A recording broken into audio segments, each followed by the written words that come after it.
This is a patient with an Acrysof lens placed about 13 years ago that has severe subsurface nano glistenings. The patient was referred for a YAG capsulotomy, but you can see the posterior capsule is clear.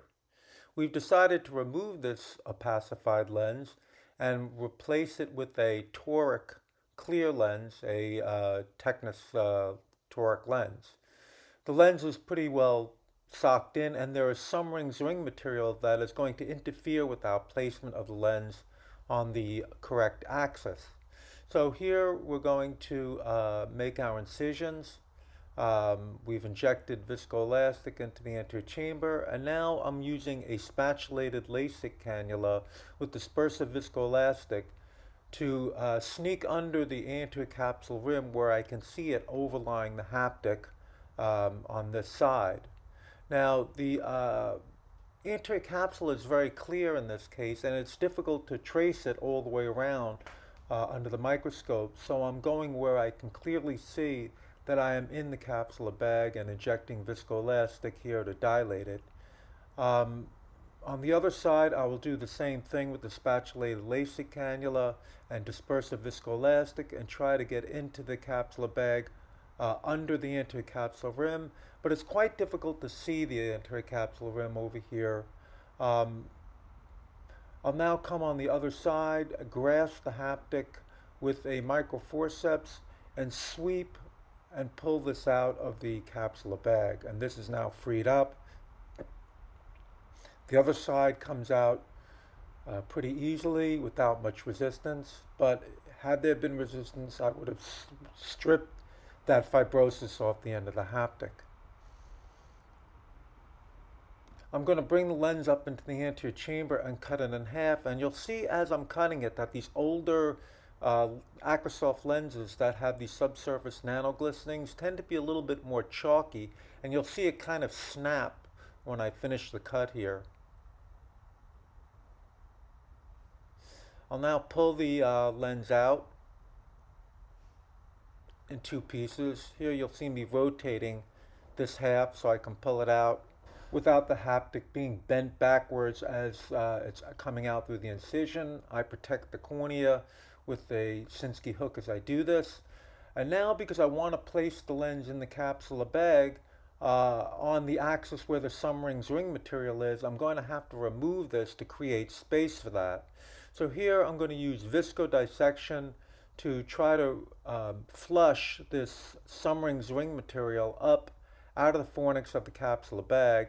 And here you'll see me going in with viscoelastic, and as I do this, sweeping this Soemmering's ring material out of the recess of the capsular bag to create space for placement of the toric lens. I'll now grasp this Soemmering's ring with irrigation aspiration, and as I pull it out and try to digest it with the aspiration, I'll use a SSNG hook to mash it into the irrigation aspiration tip.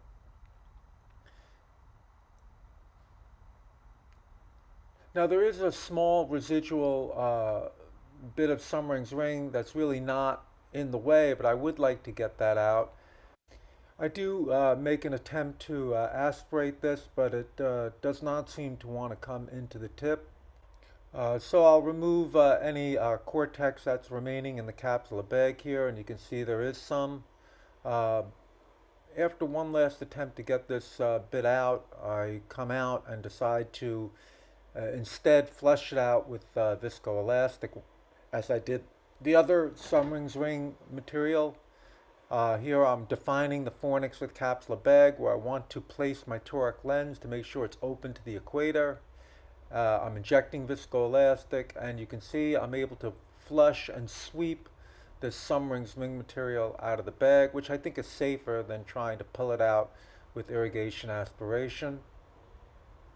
Once this is freed up, I can put the lens in underneath that and remove it with the viscoelastic. Here I'm checking the correct toric axis, which in this case was 151 degrees, and I'm putting a little mark with the blade on each side. I'm going to inject my toric lens under that anterior capsule rim, which I've defined in the space where I've created by cleaning out the capsular bag. I'll now tuck the other side under the anterior capsular rim.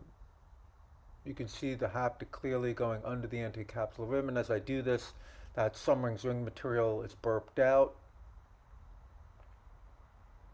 I'll now remove the remaining viscoelastic to complete the case. And you can see how clear this lens is compared to the beginning of the case. The Acrysof lens that was initially in the eye has this yellowish dusky tinge to it. Day one post-op, the new lens at the slit lamp can be seen to be very clear. The eye is very quiet. And if you compare the way this lens looks to the old glistened up Acrysof lens, you can see the difference in clarity. Thank you for your attention.